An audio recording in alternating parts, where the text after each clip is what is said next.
Welcome to another episode of Black Scholars Speak as we laugh, inspire, uplift, and challenge the status quo. This is Black Scholars Speak. All right, everyone, welcome back to another episode of Black Scholars Speak, where we're connecting research, culture, and community. I'm your host, Janelle Gore, and today we are kicking off our gerontology series, where we're going to be diving deep into what aging means across the lifespan. And we're also going to be showcasing Black researchers, scholars, who are spearheading foundational aging research. And so what better way than to kick off this series with the incoming Gerontological Society of America president, Dr. Tamara Baker. Thank you for having me. Yes. I couldn't have honestly, thought of a better way to kick off this series. So I'm so excited to have you today as my co-host.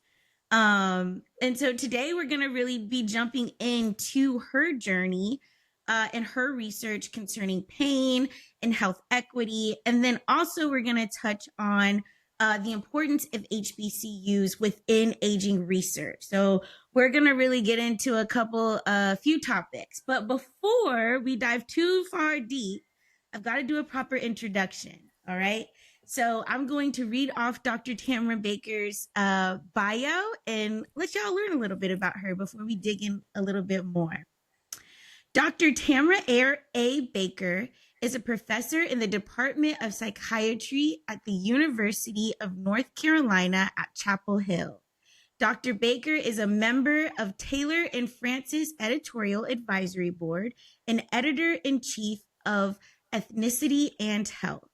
She is formerly the Gerontological Society of America secretary and has served as chair of the Committee on Minority Issues in Gerontology and chair of the Behavioral and Social Sciences section. She is a GSA fellow, founder and co-convener of GSA's Historically Black Colleges and Universities Collaborative, yes, represent interest group, and appointed GSA Board of Governors Vice President in 2025. Dr. Baker will transition to her role of GSA President in 2026. Her background in gerontology, psychology, and behavioral health has evolved into an active research agenda that focuses on understanding the behavioral and psychosocial predictors and outcomes of chronic pain and symptom management among older adults from historically marginalized populations. She also examines health disparities and inequities in pain management and access and availability to pain management resources among older adults. Broadly, her research includes health disparities, health equity, cultural diversity/sensitivity, and social determinants of health. Dr. Baker is recently funded in developing pipeline programs to train the next generation of aging research scholars. She and her colleagues are also the principal investigators for the Historically Black Colleges and Universities HBCU Aging Conference. Yes, which is honestly, if you haven't been to the HBCU conference at GSA, you're absolutely missing out. You gotta go. You have to attend. Have to. And so, you know what? Let's kick this off, Dr. Baker. Tell us a little bit about your academic journey, who you are, what drew you into this space. Yeah, so, I was thinking about that when I saw some of the questions that you wanted to ask me. And one of the things that I wanted to mention is that I started in this field focusing on older adults very early on. I volunteered when I was about 16 at a nursing home. My parents, it was during the summer, and I didn't want to work in retail. I didn't want to do fast food. And my parents were like, you're going to do something. So there was a nursing home that was within walking distance from my house. So I was like, let's try it. And of course, being 16, I could only do but so much. So I volunteered in the activities department, the typical playing bingo with some of the residents there. But one of the things that I found, even at 16, was that their stories were so interesting, and it was just intriguing. And it's one of the things that I really look forward to. Although I wasn't getting paid, I was getting paid in other ways. So, that sort of sparked my interest in focusing specifically on older adults. Um, from my undergrad years, really interested in working with that population, but really didn't find anyone that was focusing specifically on older adults. And it really wasn't until graduate school that I was able to take some courses focusing on that population. So again, been in this field for a very long time and knew very early on that I wanted to do this. When I was working on my master's, I did some substitute teaching, and I recognized that I did not want to work with kids. I mean, I love my own, but I was just like, my tolerance level was zero. And I'm like, I can't do this. So again, I recognized what I didn't want to do while also recognizing what I wanted to do. And ever since Mm. then, I've been in this field and just love it. It's been it's been my life for the almost 30 years now. And so, how did you get involved in research? What kind of sparked your interest there with saying, like, I want to get into this academic space? Yeah, so during my undergraduate years, again, I attended North Carolina Central University, a predominantly Black university. Yes, I love my HBCUs, and I'm also representing Norfolk State University with the hat. That's where I received my master's. So, going back to my undergraduate years, I was a psychology major and did very well as a psychology major. And I think one of my professors recognize that I was a good student. I'm not bragging or anything, that I just love psychology and I excelled. And he asked me one day if I wanted to do research. And I'm like, I have no idea what you're talking about. I don't know anything about research. So my first project that I worked on was looking at biofeedback in college students. And that sort of sparked my interest. And then I ended up applying to be a MARC scholar through NIH, Minority Access to Research Careers. And I ended up doing that for a couple of years. And that's actually where I got my first experience of presenting a poster, attending a national conference. And I'm like, I like this, because just asking questions and then doing the research and finding the results and sort of interpreting the results, it was amazing. And ever since then, I've just been drawn to asking the questions, getting the Mm. answers. And that's really what has kept me in this field for so long, and even doing research. Yeah, I teach, but it's just doing the research, asking the questions. And when you ask the questions, getting the answers, to me, I'm so geeked out about that. I mean, I know it's sort of cheesy, but I love it. I cannot think of another job or occupation that I would rather do other than being a researcher. I can't. It's just, it's my life. It's what I do. And now I'm trying to get my son into doing research. Mm. He's in engineering and he's at A&T, which is another HBCU. But he's in engineering, but I think he sees what I do and understands that, if my mom is doing this and she's really excited about it, then I may want to try it out too.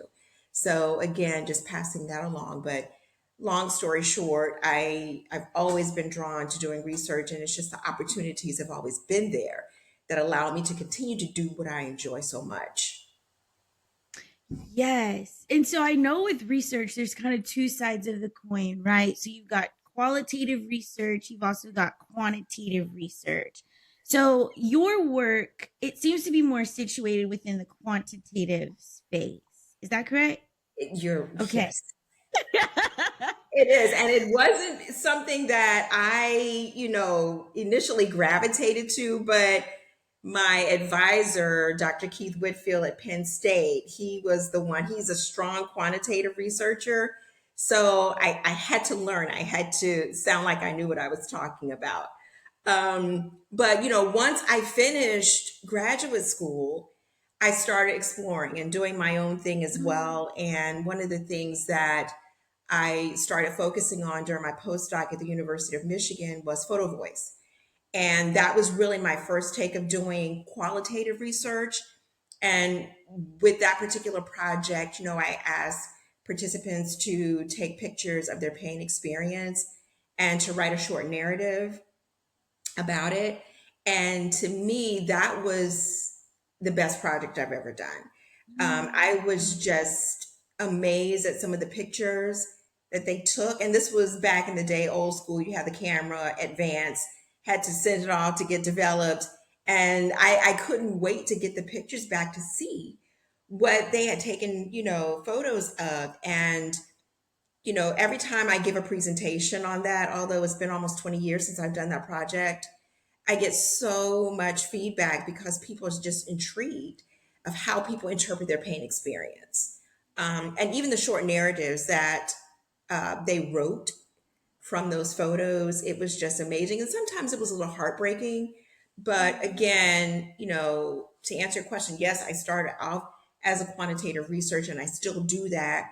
But I do find that, there is sort of a balance between doing quantitative and also merging in the qualitative piece as well, which I also enjoy doing. Yes. So I am a qualitative researcher through and through. I did my first quantitative paper and about passed out. But I also I also see the value in making meaning out of the numbers, right? And there's a story that's Yeah. still told. Could you speak a little bit more to that?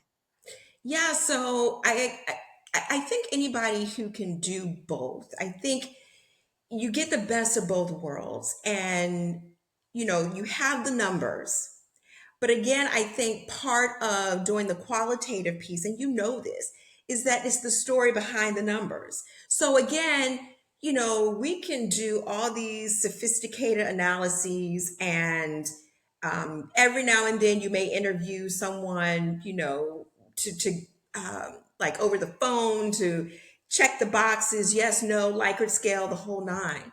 But I think what a lot of quantitative work is missing, and what I found for myself, and I cannot speak for anyone else, and I'm just speaking for Tamara Baker. Mhm. What I found is that, okay, I have these numbers and I'm interpreting the data, but what does it mean?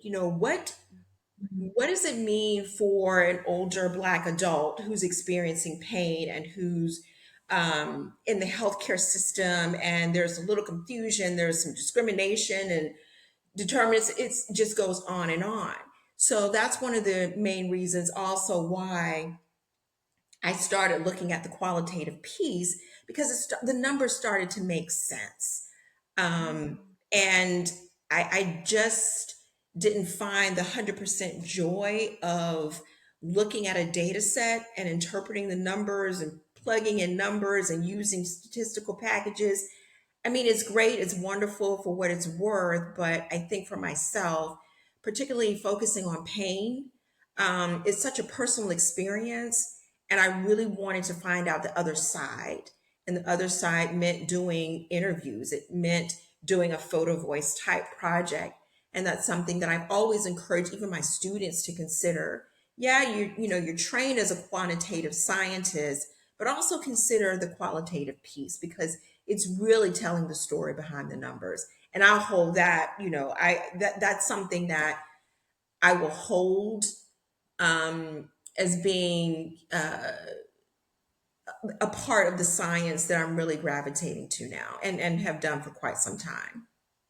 Absolutely, because when I think about research, I have my master's in public health. Mhm. And so I'm automatically like, okay, how is this going to have policy impact, population health impact? Absolutely. And when you say about the pairing of the two, so the importance of having the data, having the numbers, but also having the stories to like make meaning of those numbers, can you tell us a little bit more within older adult pain research, especially Black folks in pain? Because what interested me a lot with the topic area and with the work that you do is, so my mom, she had cancer. And so she had a lot of pain that oftentimes, whenever she would go to the doctor, especially in the beginning, she wasn't eating, she was expressing all of these different things that were going on. Her primary care physician was like, "Oh, you have a gluten allergy." Mhm. So they didn't really, they dismissed what a cancer diagnosis, right? Because they ignored all of these other discomforts and pain symptoms that she was expressing. Mhm. Mhm. And so I know she wasn't at the time an older adult, but could you talk to more about how that manifests within the healthcare system? And then I have a follow-up question in terms of like how we can make policy to action with the research that we do. Sure. Great question. So again, I think everybody has a story. You know, you have your story and what you do and the type of research that you do. And I just want to sort of back up a little bit as to how I got into doing pain research. So my mother was diagnosed with rheumatoid arthritis very early on. She was in her 30s. And I saw everything that she went through, from the many, many doctor's appointments, the surgeries, the pain, and again, my dissertation. Um, Focused on pain and depression in older Black adults. And one of the things that I found is that she wasn't always treated fairly. I'm like, you have this college educated Black woman, and sometimes the way that they talked to her was just, it just left a very bad taste in my mouth. And I'm like, if she's being treated like this, I can only imagine how other older adults in the same situation is being treated. Unfortunately, you know, she did pass as a result of some of the complications from her diagnosis. But again, I just wanted to continue to ask those questions, like, why is it that, you know, her pain wasn't always believed? And come to find out in doing this type of research, she's not an outlier. A lot of Black women do not have their pain believed. Sometimes the pain is minimized for whatever reason. There's this one study that I always cite and I always talk about when I give presentations. They were asking medical students, it's very recent, 2016, that this article came out, asking medical students if they thought there was a difference in the pain experience between Black and whites. And they still felt, you know, when they answered those questions, that biologically there were differences between Blacks and whites when it comes to pain. So for me, even in 2016, you know, we have a history, a long history. Black people have a long history of being mistreated, not having their pain believed. I mean, we can go back to the 1800s, and I'm not going to, you know, give you a history lesson, but we can go back to the 1800s when Black women were used as like guinea pigs when it Mhm. comes to looking at the gynecological experiences, and again, no anesthetics. So Yep. these women were, you know, dispensable. These women, they were actually seen as they were just a subject. They did not have any value. So that's just one of many experiments that went on, not only with Black people but with other individuals from diverse race groups as well.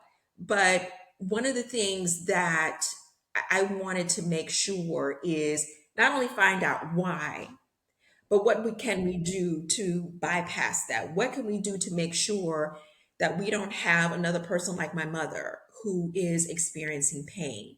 And even for myself, I had a situation when I had my daughter, I received the epidural, and as a result of the epidural, and I still have nerve damage as a result of that. So Mm. I really didn't know what was going on. And I went to see a physician, like literally almost like 5 weeks after I had my daughter. And it was the worst experience I have ever had. Mm.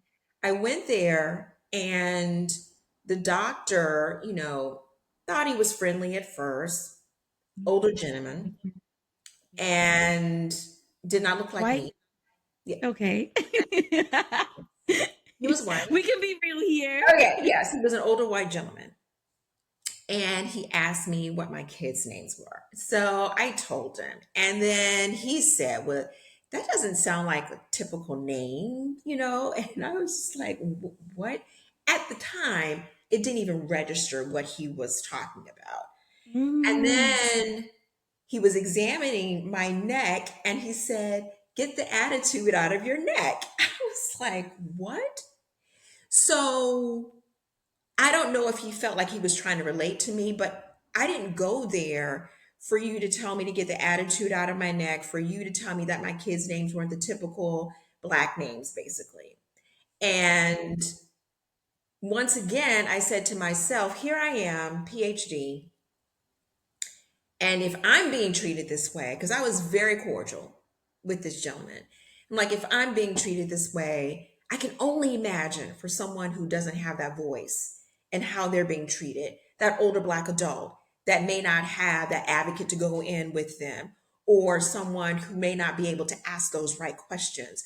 So again, that sort of evolved to the type of work that I do, and still to some extent still do. I mean, we talk about pain disparities and we describe pain disparities all the time. And I think we're so beyond that. We know they exist.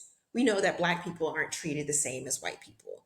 We know that unfortunately, white people are held as the gold standard. And to me, that needs to be debunked, because who says that white adults should be the gold standard when it comes to looking at pain? So again, a few colleagues and I, we, have put out manuscripts talking about issues around disparities. How do we define pain? How do we think about the experience among non-white individuals? And, I even go as far as, being the editor in chief of Ethnicity and Health. One of the things that I look out for is that when people submit manuscripts focusing on differences between whites and another group, um, Mm-hmm. I respond. I sometimes do not accept the paper only because I question. So, why is it that you're comparing this group to that group?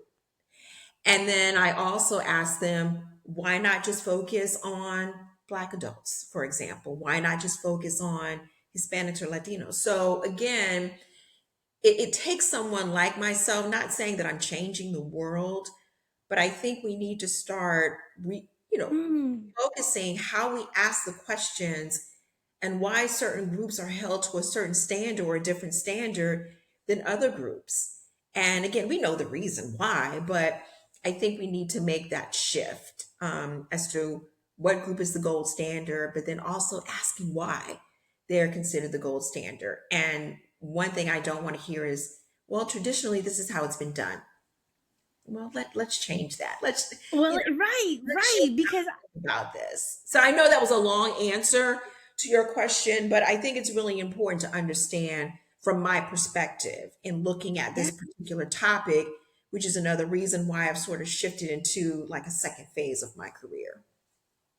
yes, because the last thing that you really said that really I was like, I remember being at HBCU conference talk, and I think it was Dr. Roland Thorpe.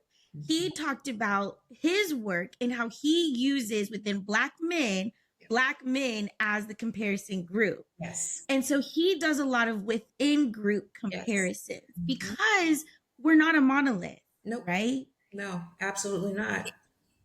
And so when we're talking about the black community, we have to, even within the black community, we can break that down. Absolutely. And I think that's what the problem is as well, is that a lot of times scholars think that we are all alike. And just like white people, they're not all alike. Hispanics, Latinos, they're not all alike. Asian people are not all alike. I remember one time when I was working on my dissertation research, and I would actually go into the homes. They don't encourage that now, but I would go into the homes and actually interview some older adults. And one of the criteria was that I had written out, and I was explaining the study to one of the participants, and I said, self identify as African American. That was the worst thing I could have done because the lady stopped me. She was like, I'm not African American. She said, I'm Jamaican and I can't participate in your study. So that particular incident shifted how I ask certain questions and not assume that every person that looks like me is African American. And I think that still holds true for a lot of manuscripts that are out there, that African American, African American is an ethnic group. It's not a Yeah. race. So I Yeah. think we have to start, or we should continue having these discussions as to how we define individuals. And I think what's really important is understanding, like you said, we're not all alike. We have very different experiences. And, being a gerontologist, all of those experiences play into how we age and how we define aging. And I think that's also very important as well to understand. Yes. And so as we're thinking about policy too as well, in terms of like, okay, how do we take the work and change it into action? I know having the conversations is good. I'm a little cynical in the fact that like I feel like I'm like, dang, how many conversations we gonna have? But also that comes from being in a bubble of people who kind of think like-mindedly. However, when you go up to the table in terms of policies, you're not going up with folks who think like-mindedly, especially right now in this political climate, right?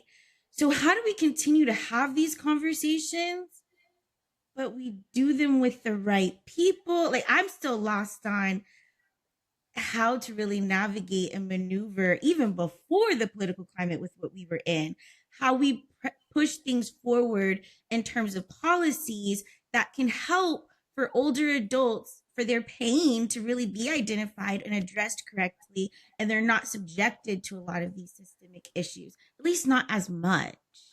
Yeah, I mean, that's a great question. I think I'm just now getting into more of the policy space. I really was thrusted into that space not too long ago when I visited the Hill with some of my colleagues from GSA. It was such a wonderful experience. It was exciting, just walking through going from a senator's office to a House of Rep office, and just being in that environment and having that conversation um, with those individuals there. They are so intrigued about what we do from a research perspective. And I think, when the funding was cut from NIH, really going there to advocate for aging research. And it was just so interesting the type of questions that they were asking because they don't know. And I think, it was very intimidating at first, but part of getting the word out, part of letting people know what you do is getting through that fear, getting through that intimidation, putting yourself and aligning yourself with individuals that do have access to other opportunities. And I wouldn't have been able to do what I did if it wasn't for a GSA type organization, to have people such as, Trish D'Antonio, who is really the policy person within GSA, and bringing, some of the leaders within the organization to have conversations. And like I said, it was very intimidating at first, but then I realized that they don't know what they don't know. And they were looking to us to provide the expertise as to why they should continue aging funding. And it was just such an eye opening experience. And I think with anything that we do, sometimes we're a little intimidated to take that step. And particularly with policy, these are individuals that want to know what's going on. These are the individuals that want to know, boots to the ground, what's happening when it comes to doing aging research. What do we know about dementia related disorders? What do we know about cognitive decline? What do we know about, all these other issues that are happening with older adults? And the thing is that, they're looking for people like you, looking for people like me to be able to go into that space. And what I would encourage anyone to do is to connect with an organization like GSA. And again, I'm not I'm not advertising GSA. I'm speaking on behalf of Tamara Baker, like I said. Um, but I'm sure APA, American Public Health, Mm-hmm. American Public Health Association, has a similar core focusing on policy, just really getting involved with those different areas, and you'll be amazed at the type of connections that people have. But then also recognizing that when we talk about politicians, they're people. They need to Mm, know, just like us. And what's really interesting, like I said before, it was a great experience, a little intimidating at first, but they look for people like us to be able to provide the information and the resources that are necessary to help them make certain decisions. So again, it's just putting yourself and aligning yourself with people that have those inside connections and being able to take that step to say, you know what, I'm going to go talk to my senator. I'm going to send my senator an email. I'm going to, write a letter. And again, you'll be amazed as to the response that you'll get. yeah, I so with APA, because I'm getting my PhD in clinical psychology. So I'm real that's my, I guess, my my new organization that I'm a part of. And so they are have, been looking to organize things up at the Hill and do different things like that. But where it loses and where I have found the rubber to meet the road a lot is that they're only going to take up things to the Hill that don't jeopardize currently their position or their Yeah. funding, or within the political climate that we're in, which can be frustrating, right? But I think the thing that you also said is that us individuals, aside from our position at our university with our organizations respectively, can still go as a concerned citizen to have these conversations. Absolutely. And when I went, although I went with GSA, I represented myself. And I let them know that I'm representing Tamara Baker. And like I said, I think people are afraid to take that next step because they may be reprimanded by the university or the organization that they work with. But I think part of it is you have to start somewhere. Any movement, any change started with individuals. You got to start somewhere. And I feel like for myself, when I had those conversations, when I went to the Hill, when I talked to individuals, like I said, I was representing myself because my funding was cut. I wanted Right, them to know, hear my story. This is my livelihood that you're messing with. And right. I think a lot of times what needs to happen is that sometimes we have to step out of our comfort zone, and change doesn't happen if we stay behind the closed doors or within the four walls. You have to be willing to take a chance. And I think for myself, um, being where I am in my career and in my life, I felt like I could take that chance. But I also was not just representing myself, although I went because I was frustrated, my funding was cut. But I recognized there were so many other people like me that looked like me doing similar work that I was doing that I needed to also represent. So I wasn't just talking about, Tamara Baker, her funding being cut, but I was also, some of the students that do similar work, some emerging scholars that were doing similar work. So I just felt like I needed to do something. And, you had the choice to go up to the Hill or not, but I decided to make that choice to do what I felt was necessary to make sure that we save the discipline, save the science, and be Yeah. able to continue to do the work that we're very passionate about. Yeah, and I mean, also let's talk about it too. How are you currently right now doing this type of work in terms of health equity, social determinants of health, Black folks? Because I mean, myself, I've run into a lot of roadblocks with some funding that I received, and I had to throw it up the channels to UA Legal. So how how are you? How are Yeah. we doing this? How are we accomplishing this and getting this done in this day and age? It's not easy. I will say that all of the funding that I had was cut. Um, and one project in particular, which is sort of going into the second phase of my career, is developing pipeline programs for undergraduate students, for graduate students, getting them introduced into aging research. So my colleague and I, we had an ADAR grant, NIH R25. And I was really passionate about this. We were only in the first year, ADAR, Advancing Diversity in Aging Research. We had scholars from my institution, her institution, and we were getting word that the funding was being cut. Anything dealing with diversity and equity, inclusion, and we were hoping that okay, maybe they'll bypass us, but nope. It's hard. I'm not going to sit here and say that it was taken very lightly because it wasn't. Still feeling the impact of it. The students were feeling the impact of it. Everyone that was employed under that particular funding mechanism was feeling the impact of it. Having to step back and take out words from your summary or anything that was posted online. Even at the institution, it was just like, what is going on? Why are we here? Why are we having to have this conversation about, words?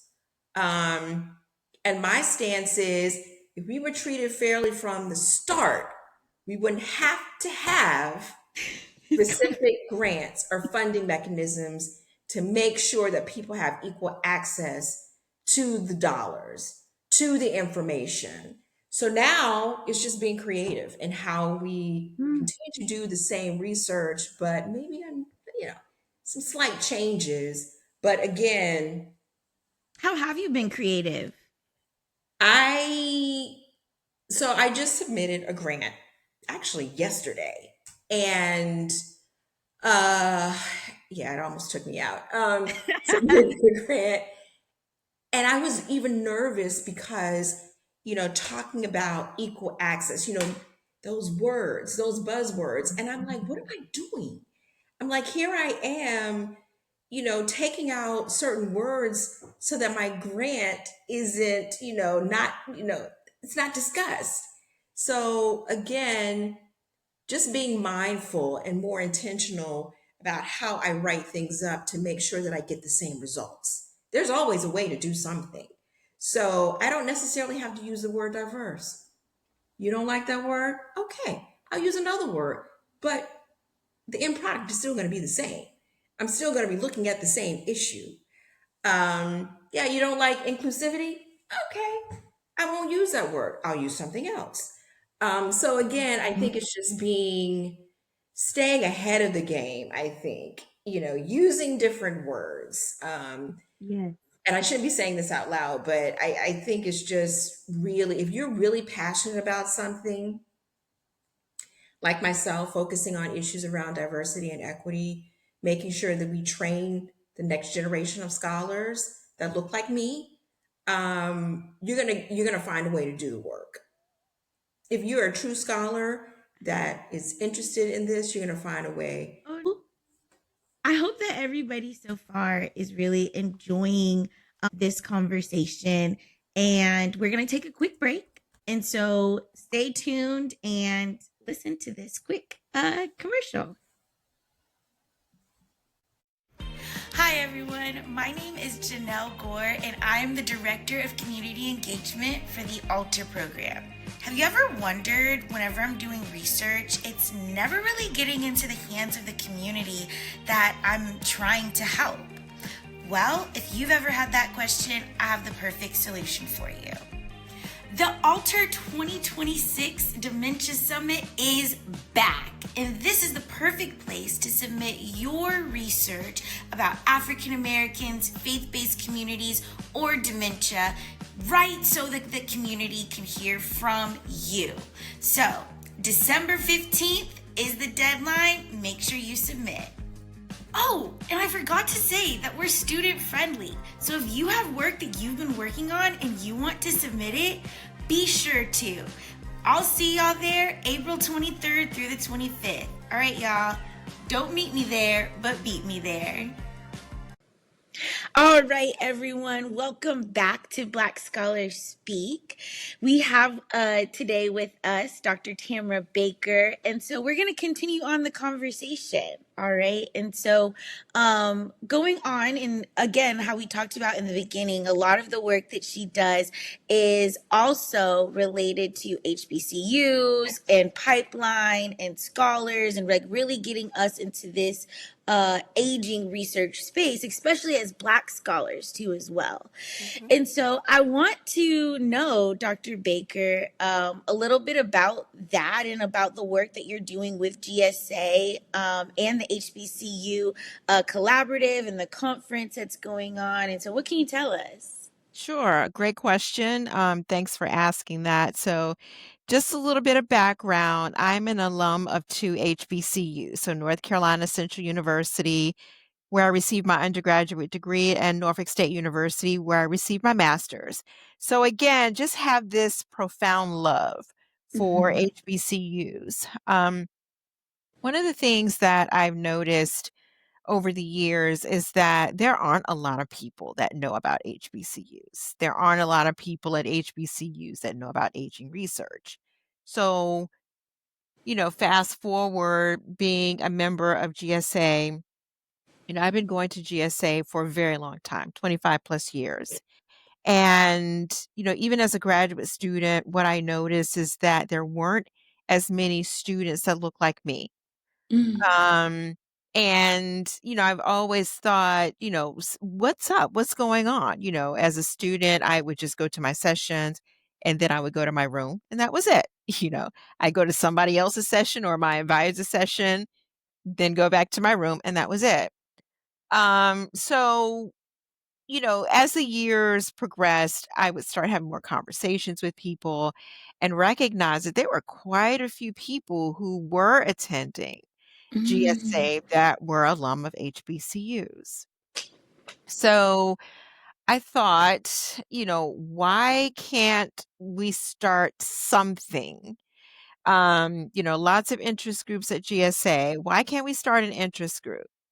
Specifically focusing on alum, students, etc., from HBCU. So, I specifically remember having conversations with staff at GSA during COVID, and just sort of brainstorming what can we do to make sure we have the representation of scholars from HBCUs, and also letting them know that there is an opportunity through GSA to hold leadership positions, but also to get more students, particularly undergraduate students, know not only about the organization but also about doing aging research. So again, fast forward, we ended like some colleagues and I ended up forming the HBCU collaborative interest group. And we started off with maybe 5 or 6 members, but now we have a lot more members. And again, um, all the members that are in the interest group aren't necessarily alum of an HBCU, but they have an interest potentially in collaborating with HBCUs. But one Right. of the things that I make people or let people know is that you're not going to use the interest group as a way to recruit for a study, for example. So Yes. so I wanted to make that very clear even when we were meeting, virtually, and even when I have conversations with people now. Because if you're very serious about collaborating with HBCUs, you're gonna have to put in the work. So like I said, I made it very clear that you weren't going to just pop up to a meeting or two or have a conversation with me so that you can, write someone in on your grant to show that you're diverse, or that you didn't want to do the legwork and you wanted to rely on us to help you recruit. That's not what the group is all about. So again, in forming the collaborative interest group, we ended up collaborating with Blacks in Gerontology and Geriatrics. I Mm-hmm. hope I'm saying that right. And we ended No, up you are. And it's okay, big great. too, as Yes. well. If anybody BIGG. doesn't, yeah, Yes. BIGG. Uh-huh. Um, so we ended up writing an NIH conference grant. and so excited about the grant that, we got a perfect score. And to me, Wow. that lets me know that what we did and how we wrote it was something that was much needed. Mhm. So last year was our first year that we held the grant where it was funded. Now, 2023, we had a grant. I mean, we didn't have the grant. We just put on the meeting. Okay, We because I had was like, "What no do you mean?" money. No. 2023 was sort of like the appetizer for the meeting. So Mm. yeah, 2023, we did not have any funding. And we ended up putting on sort of like a preliminary conference. And that went off so well. I think you attended that meeting. Yes, you Yeah, did. I did. That's why I said I didn't even know that was like the first little one. Like I ate. Like you Yeah. talk about appetizer. That's where I met so many people. Yeah. And I want to say 2023 was my first GSA too Oh, as well. wow. Wow. So that quite literally made my first experience go off like without it, like a hitch, That's however you awesome. say that. I love hearing Because that. yes, because then after I left there is whenever oh hey, like I see you, Dr. Theory, I see you, Yes. Dr. Thorpe, I see you, Yes. Dr. Washington. So I'm seeing all these people, right? And I don't want to say like what do you call it? Entry level, I guess. Is that how you say it? Like when you're not like so I'm lower, right, in my career kind of trajectory starting out right An now. emerging scholar. Emerging. Okay, there you go. And so, but I've got these relationships Yeah. out the gate where now this conference feels a lot smaller. Yeah. And that's exactly what we wanted to do. We didn't want to have other scholars, emerging scholars, graduate students, assistant professors, community, based um, advocates coming in and feeling like I don't have any connection. Um, and I really appreciate the enthusiasm from when we ask people to speak, they just jump right on it. It's really no hesitation. And although we're in our second year, we, have conversations with the HBCU leadership team. And when we're trying to decide who to invite to speak, sometimes we're saying, oh, they'll never accept. They're not going to, we'll ask them anyway, but I know they're not going to come. And it's amazing that, we don't have to go back and forth with people. It's sure, just let me know what I need to do. And that's the enthusiasm and excitement that I want. And that's what I want to continue with this conference. I want sustainability with this Yeah. conference. So when I'm retired, when I'm, long gone and no longer attending GSA, I want there still to be an HBCU agent conference, whether it's a pre-conference or a standalone, because I think it's so important that students, faculty, staff from HBCUs are recognized for their contributions, not only in the sciences, but in gerontology. And if they're Yes. not in gerontology, why not provide opportunities for them to learn more about, how can my HBCU be part of GSA? How Yeah. can my HBCU be more prominent in the aging field or the gerontology discipline? So that's really where I get my excitement from, because I know there's so many more students, there's so many more faculty who want to attend, but may not Mm-hmm. necessarily have the funding. So that's where we come Mm-hmm. in with the sponsorships. So this year, AARP is sponsoring the conference. Or Wow. they're one of the sponsors for the conference. And again, it's one of those situations where I'm like, they're never going to agree to be a sponsor. But again, when I talk to people about this conference, I think it just comes off or comes through the Zoom or whatever platform we're using, because AARP agreed to be a diamond sponsor, and that is like the top. I was like, Mm. they'll maybe contribute $100, $500. But Nah. again, when we finished that conversation, and I guess he could hear the enthusiasm that I have about this conference and making sure that we remain relevant, it was like, "Sure, we'll be a diamond sponsor." So, again, I see AARP as the first of many to come, as Hmm. long as I'm involved with it, and again, we have such a great an amazing team of leaders that are working on this conference. But for myself, as long as I'm part of this leadership team, I'm going to make sure that people know about this conference, that organizations and businesses are jumping at the bit to be a sponsor for this conference. Because again, like I said, I'm looking for sustainability. And I know I keep talking about this because I'm just so excited about the enthusiasm, like I said before, and just having such an amazing group of people to work with on this conference. I mean, I could sit here all night and talk about this conference, and I'm hoping, fingers crossed, that everything goes well next week Oh, with it the will. It conference. will. But one of the things that I'm super excited about, like I said, I can talk about this all day, is that we have the HBCU Aging Ambassadors Program Mm. fellows, and this past year, we had 55 people apply for 10 slots, Wow. and these were all students from HBCUs.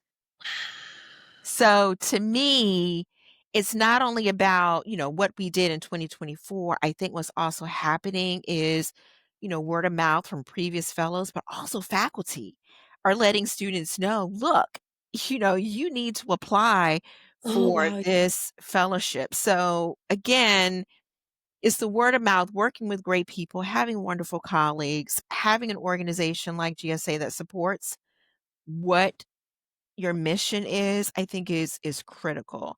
And as I mentioned before, whether it remains as a pre-conference or a standalone, I want to make sure that 5, 10, 15, 20 years from now, there's still an HBCU Aging Conference, and that we have more and more people wanting to attend, not just sign up, but actually sign up and attend the Yeah. pre-conference. So, yeah, I'm just so excited about what has been accomplished in such a short period of time with that conference. I'm shocked that it's only been a short period of time because if you were to ask me, I would have said that y'all been doing this.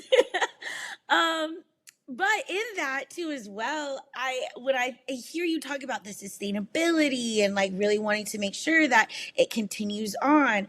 I know as you transition into your new role as GSA president, how do you see your priorities and your enthusiasm that you have with the HBCU conference kind of transcending into some of those things that you want to also accomplish as the incoming president? Sure, great question. I ran on the platform that we need to cultivate the next generation of gerontologists, aging researchers, those that are in the community, advocates.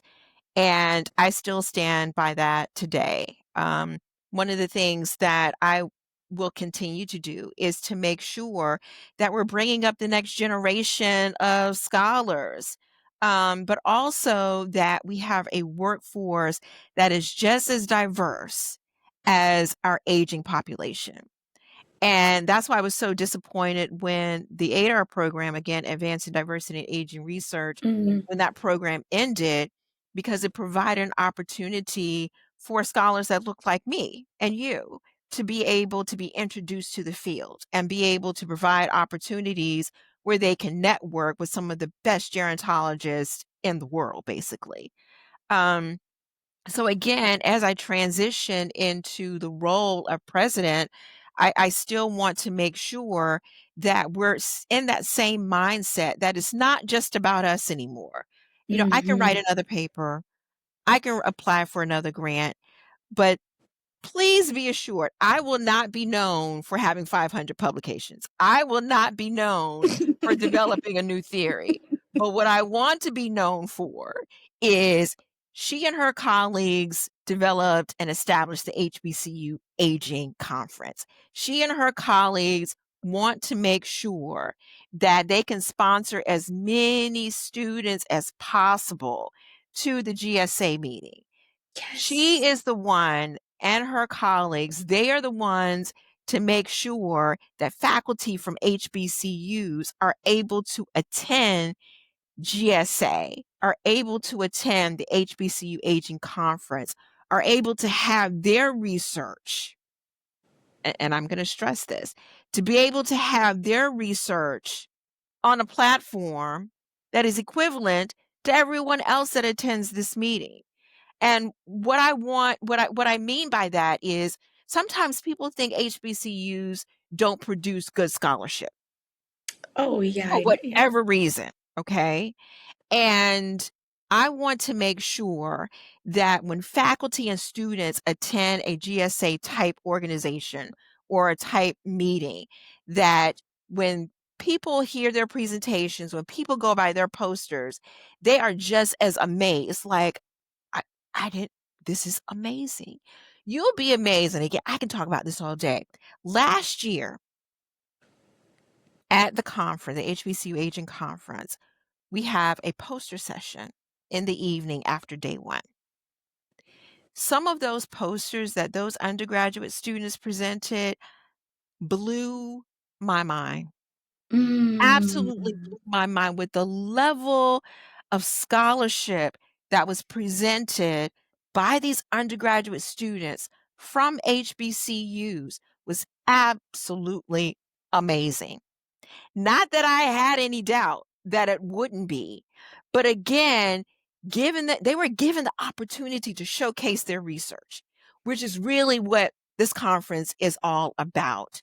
We want to showcase the scholarship of those from HBCUs. Who would have known that a Dr. Baker would be president of a GSA organization coming from an HBCU? I know Dr. Peggy Dilworth Anderson, I believe she was also an alum of an HBCU. Absolutely amazing scholar, absolutely amazing woman.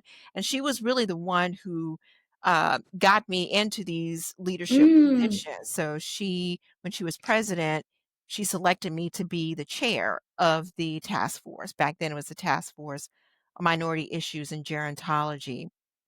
But again, I say all that to say there are so many more of us that are out there, but again, aren't given the opportunity to showcase and highlight the work that we're doing. And I want to make sure that we provide that opportunity for them. And there's lots of other initiatives going on behind the scenes that I can't discuss right now. Um, but again, like I said, as long as I am part of the leadership team for this conference and also in transitioning into Yeah. uh, president of GSA, there are just lots of things that I want to see happen. And knowing Tamara Baker, they're going to happen because I'm very persistent, but in a very nice way. So something that kept ringing through my head as you were speaking, whenever I went to Ghana with Dr. Tiffany Washington and Dr. Epps with the Alter program, there was a saying, and I can't remember what it said in Ghanaian, but in English it translates, "My cloth is tied to your cloth." And what that represents, though, is that once I'm tethered to you, wherever you go, I'm going to go. And a lot of what you're talking about with the HBCU conference, it gives young students the opportunity to do that. So simply, you think that you're just doing a research presentation at the HBCU conference. No, now your cloth is now tethered to a researcher who has been there, done that, and can lead you into the direction Absolutely. that you need to go. In the same way that you talked about Dr. Peggy Deworth Anderson, how she got you into those spaces, Yes, absolutely. same thing. And I even think there's a bigger message than just HBCUs that the HBCU conference does bring, but it highlights, and at least for me, it showed me that I can be bold, I can be confident in this research space. And so You you said it move so well. different. Yes. Oh, Yes. absolutely. Yes, you're not. Absolutely. You got other students who are there who are, oh, I don't know, but you're moving different, Yeah. right? Because who you're tethered to is Yep. different. Yep.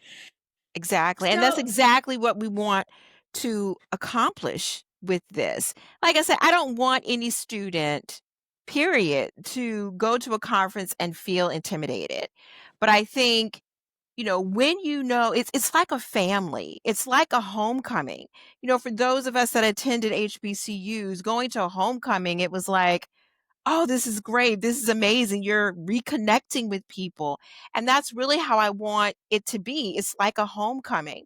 So, for example, the fellows that we invited last year, we want them to come back this year. Maybe not yeah, as a fellow, but just to be able to be in that space. And that's how I see it. And that's how we actually wrote it into the grant. We want love that. to provide a space for individuals to have the opportunity to network, to have the opportunity to connect with other like-minded individuals. And that's really what I think happened last year. That's what happened in 2023 when we had written the grant, hadn't received it yet, but we wrote the grant, and we knew that we were going to get it, because you know how you just feel it. And we just felt that what we were doing was right. We had Yes. so much support from so many people, and it was amazing. Even asking for letters of support, when we submitted the grant, we had presidents from HBCUs Wow. to agree to write letters of support for this conference. And again, like I said, if you're passionate about something, it's going to show. And I feel like I am so passionate about this that, even in preparation for this year's meeting, it's a lot going on behind the scenes, but it seems like it's very little effort because I enjoy doing it and I'm super excited about it. Um, we start planning this almost like 2 weeks after the 2024 meeting. And every week we're meeting and thinking, oh, we have time. But there's so much that goes on with it, um, that it doesn't seem like it's a lot of effort. It's just something that I Yes. thoroughly enjoy doing. Well, this was an awesome, awesome conversation. And honestly, I still have so many more questions. And I know we could talk on and on and We on. could, we could. I'm Um, super excited, and this is a great platform, and I appreciate the invite to be able to talk about something that I'm so passionate about. well, I am like fangirling. So I was just honored that you like even responded and we're like, yes, I'll be on it. And so everyone, don't tune out yet because she is about to drop some more gems on her own episode as she hosts the breakdown. So, all right, everybody, we will see you next time and have a great day.